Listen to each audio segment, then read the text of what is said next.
Welcome to the Yeah We Know podcast, part of the Morgan You Know podcasting network. You're in the ring with Jimmy and Hot Rod. How's it going, Rod?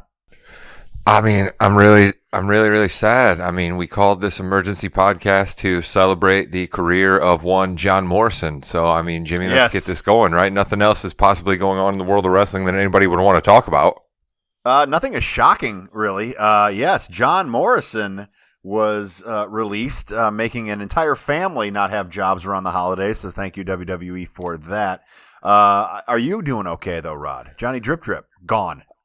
I mean, I guess I'm a little worried that all of my wrestling is going to start to just seem a little too dry, right? A little desert-like, and there's just not going to be enough moistness. There's not going to be enough dripsticks. There's not going to be, moist TV. I mean, I don't know what I'm going to do, Jim. You're just going to have to give me a little time to really come to terms with what my feelings on the WWE are moving forward. You just said the word moist like 7 times in a 10-second time frame. So good job on that. A lot of people are released again. Tegan Knox again was released as one of the women that really, I don't know why they released her, but Drake Maverick. By any chance, Rod, did you watch Drake Maverick's promo that he did? I did not. No, I must admit I came back in for the first time in a couple of weeks with a Survivor Series. Okay, so Drake Maverick was released once before in WWE, and he went on and did a nice heartfelt, goodbye and crying and everything like that. Well, the groundswell kind of came up, and they brought him back, and they had him have a good run in a tournament, and they brought him back as a full-time performer. Well, he went on again, and he started doing the same thing, but then someone walked in. It's like a kind of a movie. Someone walks in and goes, "Look at you," and it's Drake Maverick, okay, but in a suit. It's like, look at you. This ain't going to work again. What did you want to be? You want to be a professional wrestler. They can't take that away from you. So it's a really cool, promo and everything. John Cena retweeted it. I retweeted it. Thank you. Lance Storm. So definitely watch that, because that right there is storytelling and doing something with a character that the WWE obviously couldn't do with them or find the time to do that with them. So we'll see. They'll end up somewhere for sure. Tough week there for WWE. Bouncing back though, Rod, finally, The Rock has not come back to Survivor Series, even though it was The Rock's 25th anniversary Survivor Series. Can you believe they actually didn't have him on there in any way, shape, or form? Even a video package, anything like that. They had past video packages, but not a current one at all. They didn't have him saying, "Hey, thanks," or anything like that. Can you believe that?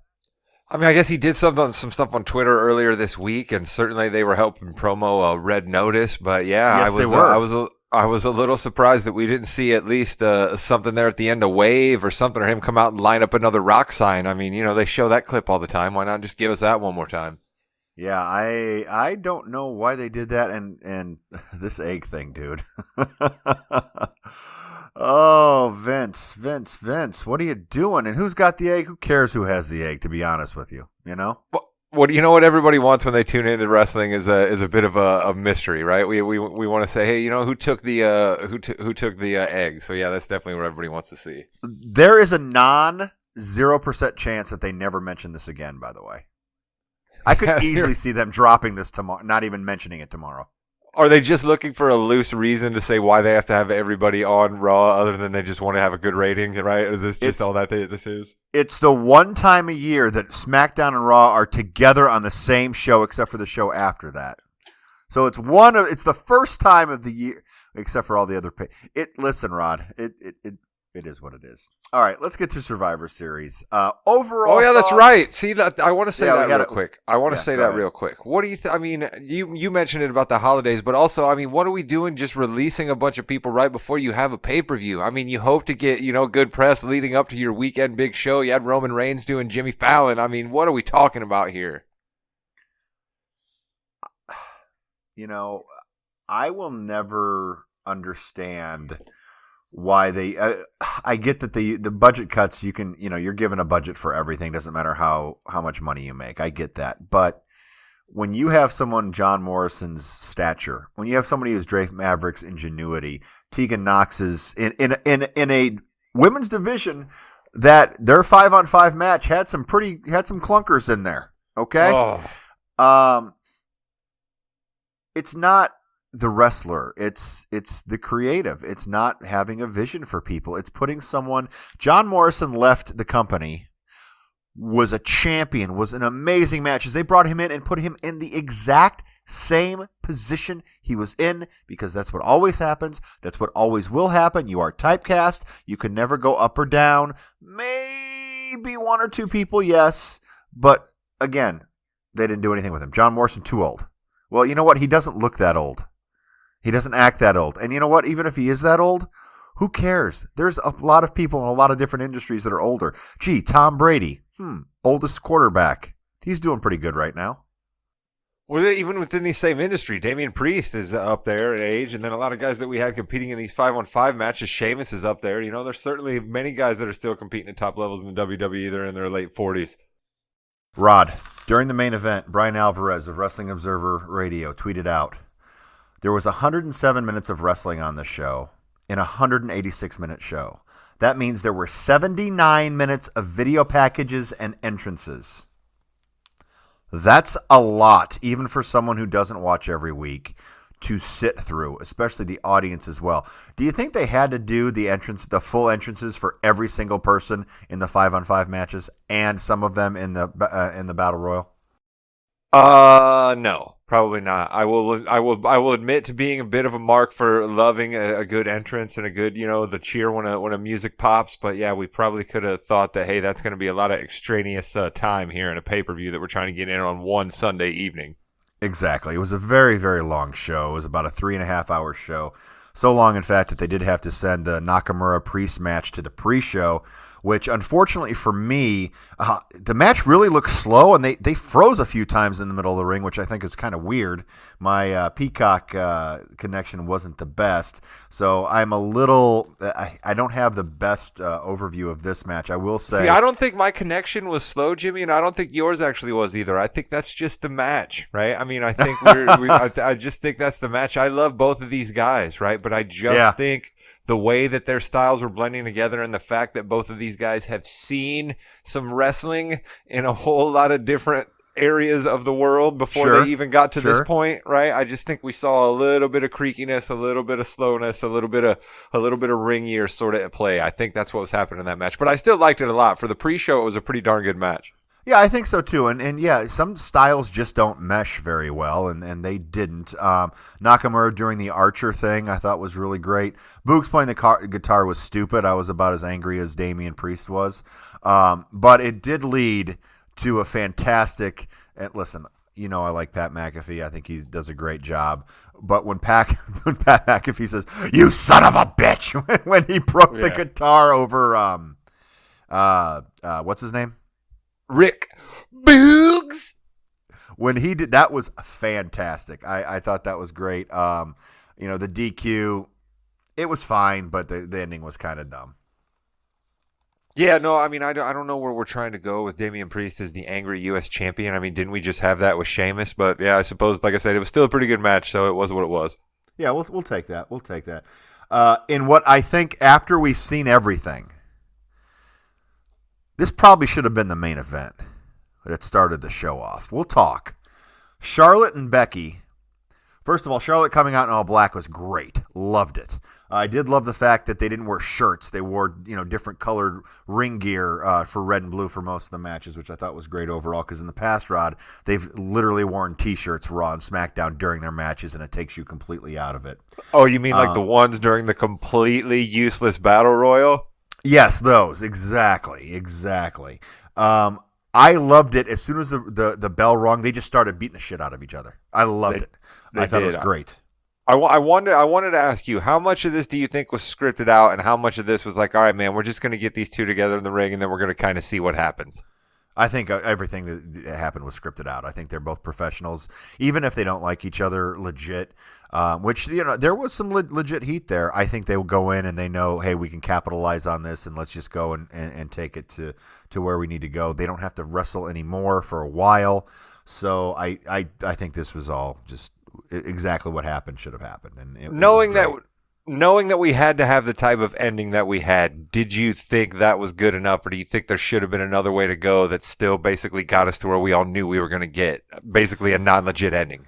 So honestly, for the ending that they did, I go back and forth. I think it's okay. I think because Charlotte tried to get the win on Becky. Becky was smart enough to outsmart her. She looked at the ref. As soon as the ref went down for 2, she grabs the rope again to hold it in for 3.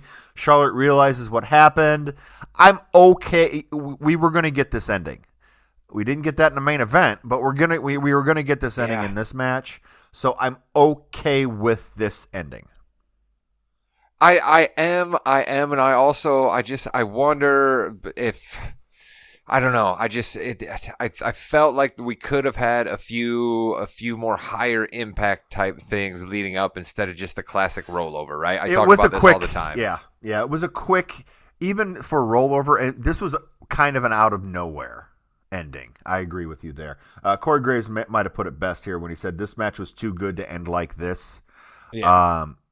I won't go that far, but it's pretty close to that. I really thought it was a good match. I did love when Becky had there was a lot of swearing, by the way, on this show. I did love what, because my son Jackson, who's 8, just said, did he just call him the B word in another match? But Becky had Charlotte in the figure 4, and she said, "Give up, B word," and I thought that was kind of cool. All right, now listen. Now that you just talked about language here, so I want to bring up something else that I was going to try to bring up as gently as I could on the podcast. That ring attire for Becky Lynch. Has she done a similar ring attire to that gave us a real distinct view of the backside? Let's say that really stood out to me at certain points during the match, and I wondered if that was a newer look. I think that's a newer look. There were a couple of those. Yeah, I was like that's getting a lot in there, kid. There you go. Who knows? I wondered about that. I did. I wondered about that as well, and I was like, is that? I mean, that has to be by choice. Clearly, they know what they're wearing to the ring, and I wonder, is that something that's going to lead to something else? Because, like you said, it's certainly not going to have anything to do with Charlotte and Becky. But I was like, that's an interesting turn. But as you often say, 2 things I want to point out here is you often say this really has nothing to do with the storytelling that's going on, and we'll basically wipe the books after this. And also, you either want to be the first match or the last match in the pay-per-view. So I guess this one was the first, and it definitely lived up to being one of the best ones of the night. I'll agree with you. It did. And like I said, I with the ending, I can see why they didn't put it on last, but I don't know. It might have still been pretty good going on last, because with Roman and Big E, you think something huge is going to happen, and it really didn't. And we'll get into that, obviously, as we move on. But coming up next, we had the 5-on-5 men, and right away I was like, are you seriously going to do all these entrances? Because this is going to take forever. Drew coming out with the sword. I really want him to kill somebody at some point. Got to use that sword to just kill somebody, because obviously Goldberg didn't follow through, right? So we have to have Drew do that. My boy, proving that he is a heel, tags in to start the match and walks out and gets counted out. Welcome, Rod, to Survivor Series quick exits for people. Is that a thing that happens more than I realized? Because I was kind of like, man, that's a bummer. A, I like KO. B, I was like, man, he's definitely leaving WWE. And then C, I was like, I guess if another like heel that had been a heel for a while did it, I would totally understand. So I was interested for your take on this. Yeah, I mean, you noticed that today they have to get people in and out as quick as possible in these matches, even though this match and then the women's match, I think, is still going on. But they just need to get people out quick here and there, and that's why they did it. I don't think this has any bearing whatsoever, and if he's going to go to AEW or anything like that. I'm just on constant alert for you. I'm just worried for you constantly about the KO situation, so I'm just like a nervous Nelly when it comes to KO at all times. I'm just like applying everything that happens with him to the overall barometer of will he stay or will he go? I'm to the point where whatever happens, he's going to want to have happened, so good for him. You know, I can watch AEW more. That's Look at you. You're such a positive person. I bet you're not going to feel that same way when we get to the main event, but we'll get there. We'll get there. Austin Theory kind of got okay. I'm gonna throw something at you, Rod. You need to watch the Royal Rumble from 2005. Okay. Bob Hardcore Holly was in there. Love Hardcore Holly. And a rookie named Daniel Puder came in. Okay. Bob Holly gave him a kind of an introduction to WWE and slapped and chopped the absolute crap out of him for 2 straight minutes. It was a lot worse than what happened to Austin Theory here, but I got a little vibes of that with Austin Theory coming in and getting chopped by everybody coming in. His presence in that match was definitely interesting to me. I'd seen a little bit of his run up, and then as I stated here, I'm a bad wrestling podcaster. I took a couple of weeks off between vacation and just a few other things broke bad where I wasn't watching, so I hadn't seen him appear too often. I wasn't sure what he'd really been up to, and I was like, well, now he's in this match, and yeah, you could tell he was the one who didn't have as much ring experience as everybody else. I wrote the words Xavier Woods equals underrated because he really is good. And then he got pinned. But he is very good. And as the king, but in the ring, he's really good. I really do like that. The double count out between Lashley and McIntyre was kind of lame as well. You know what though? I enjoyed the pop that was in the arena, right? The energy that was clearly there to be like, you know what? Sure, we were all sick of this, but now these two big bulls are back in the ring again, going to go 1-on-1 for a second. All right, it's a little nostalgia pop there almost. I was kind of hoping that Austin Theory would either be the sole survivor or he and Rollins would have survived together, just to give Austin Theory a little bit more credibility. He was beaten by Hardy, which, those guys have been going back and forth for a couple of weeks now. And then Rollins and Hardy.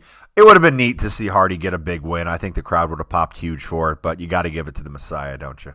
Well, I was about to say, what do you think the odds were with people that listen to us, and bless them that listen to us week after week, that I didn't lead this podcast with my predictions that Seth Rollins would win that match, and he did win that match, and how much I love Seth Rollins, but that's just how shocked I was about John Morrison. But of course I was pumped about this.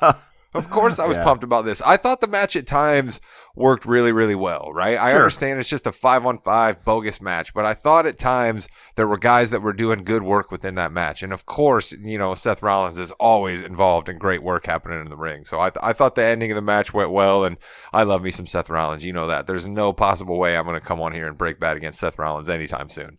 Not at all. And then we had our 25-man over-the-top rope battle royal. In my notes, I put Omos is going to win. And then I did write down Ricochet because they actually gave him a couple of things to do, but they still don't like him. Who didn't know what was going to happen here? Yeah, I mean, we totally thought that Drew Gulak was going to end up maybe winning that thing, right? Or Otis, or, some of the people that got thrown out right at the beginning of that. I mean, Otis ate some pizza, though. Hey, Pizza Hut. No one out-pizzas the Hut, except for every other national and local chain in America. Look out. I do not agree with that, Pizza Hut. If you would like to get involved with the Yeah We Know podcast, I will be happy to do the ad reads for you because I love me a stuffed crust pizza every now and again. Yeah, the Detroit style wasn't too bad, but yeah, that was really weird. And then how about the pizza distance, by the way, thrown into the crowd? How awesome is that? I mean, we all know that Montez Ford is an absolute dynamite athlete, and he just showed us again that he could be slinging pizza with the best of them if he had to. He slung that pizza so far. One of the cool things that happened in the match. But the only other complaint I want to make to try to somewhat legitimize the talk about this match, all right, for the fans out there, is if you're going to have Omos dominate, sure, fine, I like that, but you had enough other big guys that you could have had go back and forth with him for a little bit more than they did, right? I mean, the other almost 7-footers just got completely dispatched so quickly by him that I thought that was bogus. If we all know you're going to get there, if we all know you're going to get there, give us a little bit more from those guys before we get there.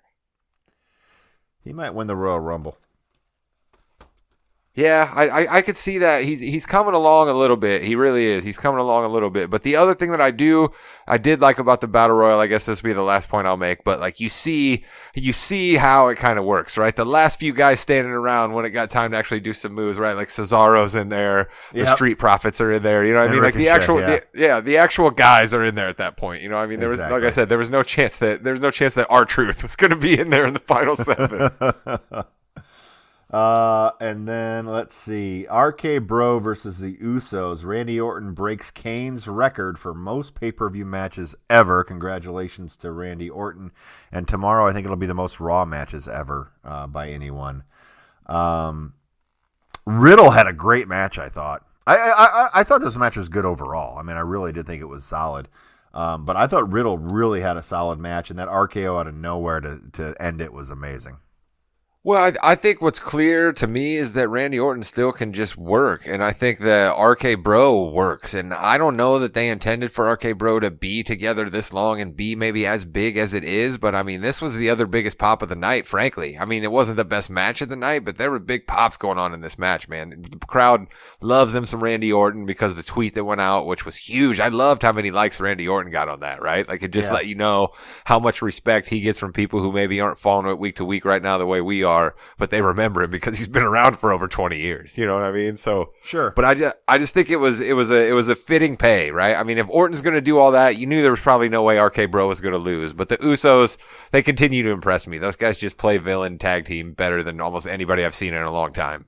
Usos have been great for a very long time. They've evolved over the years, and I think solid match overall.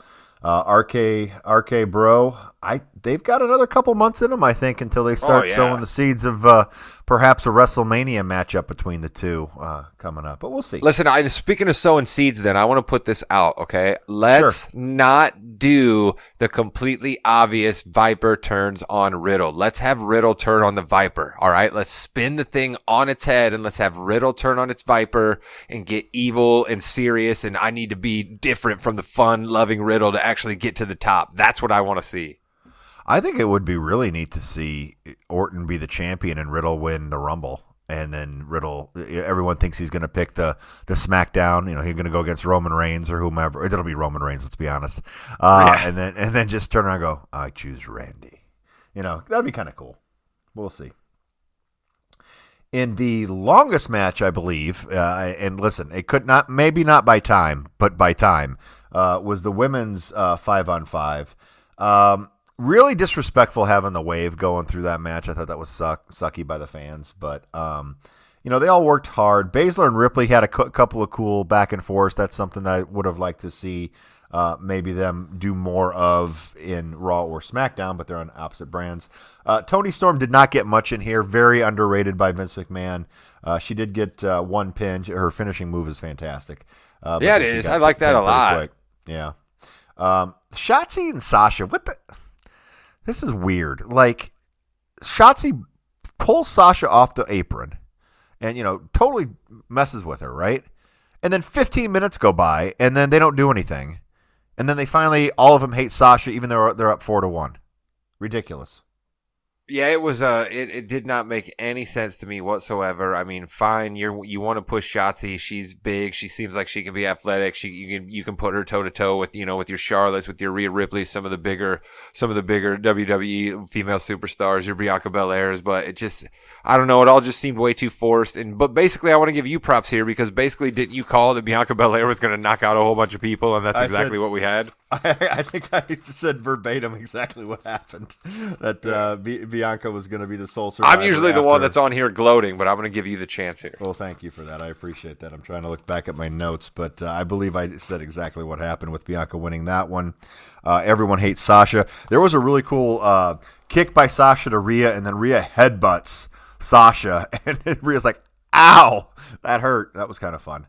I continue to be impressed with Rhea Ripley, and I have some Rhea Ripley thoughts, but tonight's not the time for that. Another time when we have a little more space we can fill, I got some Rhea Ripley thoughts. I think we might be seeing a turn coming with her before too long. She's laying the seeds, I think. Something we'll talk about in the future. We're all about seeds, aren't we? All right, Roman Reigns versus Big E, the main event. The first half of this match, I was like, this should have been the first match on the show. This is ridiculous. How can this be this slow? It was so slow to start off with, dude. So slow. Yeah, I wondered about that, and it's the other thing too. Like Big E literally is sitting in the ring, I thought, which was kind of actually a nice touch with the comment on how long it takes Roman to come down to the rings. But that was definitely funny. That was a little bit of foreshadowing of how the match got started. It was.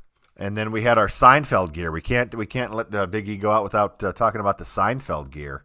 I thought that was pretty neat. He had Giddy Up, Serenity Now, Spongeworthy, Stop Short was written somewhere, and there are a couple other things I couldn't really get, but I thought the gear was pretty fun.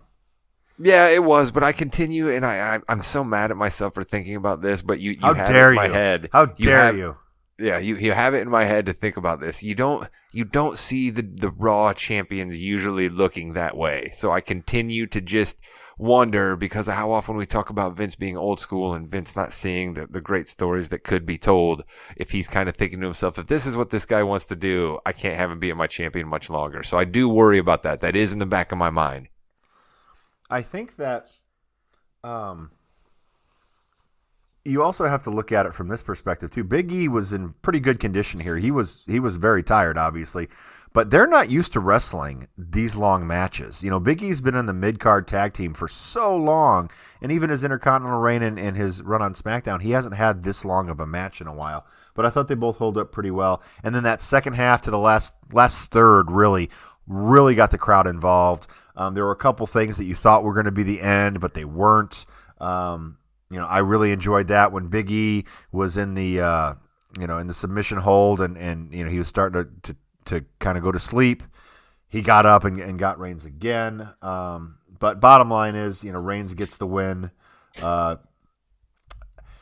You knew this is tough because you kind of had to have Reigns win, but would also have been a huge win for Big E and something you could have put away for a year or so until they come back and fight again. But I think they don't want anyone to beat Reigns at all. Yeah, clearly. I mean, clearly Roman Reigns can't lose for any reason, and that's just where we are. And you and I both, I thought that the Big E win would juice him based on a little bit of what I was just talking about with his gimmick, right? And I worry about what Vince thinks of him, but there's no way Roman's going to lose, and I guess there's value in that because you can keep continuing to try to build the star of Roman Reigns. But I would have liked to seen Big E win this one. I definitely would have. So the egg thing, let's go back to that real quick. First of all, we have a limo come up, and it's Vince McMahon, and all the 24/7 people are out just clapping and in awe, and it's just like, this is stupid. And then this egg, which I didn't know anything about the egg. I hadn't watched the movie. I'm like, okay, it's a shout back to the egg that in the first Survivor Series where the gobbledygooker came out, but no, it's an actual part of the movie prop. And then it gets stolen, and you have to go find somebody. But if it takes till tomorrow, it's like, okay, well, it's going to take till tomorrow then. Are we just going to have this? Who stole this egg? Hornswoggle? All right, I'm going to throw Hornswoggle.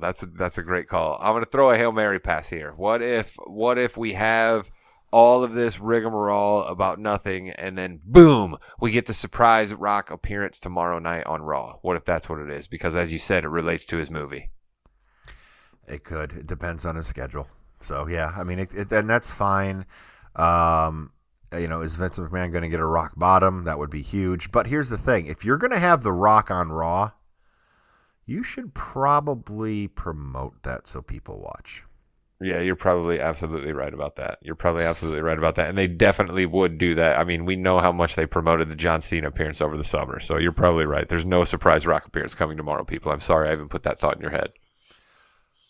Or tomorrow they could post it on social media that he's going to be there. And he's going to try to find out who stole the egg and the person who stole the egg. Whatever. Who knows? Well, they did tell us who was going to be on the different teams for Raw and SmackDown on Twitter. So, maybe so. I mean, I'm going to continue to rip them for that at least one more time now that we're doing the official Survivor Series podcast. And then after that, change the teams because they had to, apparently. So anyway, overall, Rod, I mean, I honestly, I thought this was a pretty good show overall. I was entertained. The worst match of the show was definitely that women's 5-on-5. I'm sorry. It was just way too long. And then the best match on the show was Becky and Charlotte. I don't think it was even close. Well, it wasn't close. I think it was the best match. Bad ending, best match. Your thoughts? Bad ending, best match, unfortunately, is a bit of a tagline for the WWE at times, isn't it? Yeah, that's exactly what happens all the time. So there you go. That's what I would say, right? You warned people that this is a pay-per-view, a lot like Crown Jewel, that doesn't necessarily advance any storytelling. And now we're rolling into December, where I have a feeling people aren't going to be paying too much attention. So we'll have to maybe do some filling of our own, and maybe finally do a Mount Rushmore of wrestling podcast or something here to fill a little bit of time, because I have a feeling we're not going to have anything interesting until maybe after the first of the year. And with that, you've been listening to the Yeah We Know podcast. You're in the ring with Jimmy and Hot Rod. Yeah, there you go. I left you on a high note there, didn't I, at the end of the podcast, folks? But that's what Survivor Series did to me. But always happy to be talking wrestling. And, hey, happy Thanksgiving to everybody. We won't talk to you until after you've had your bird.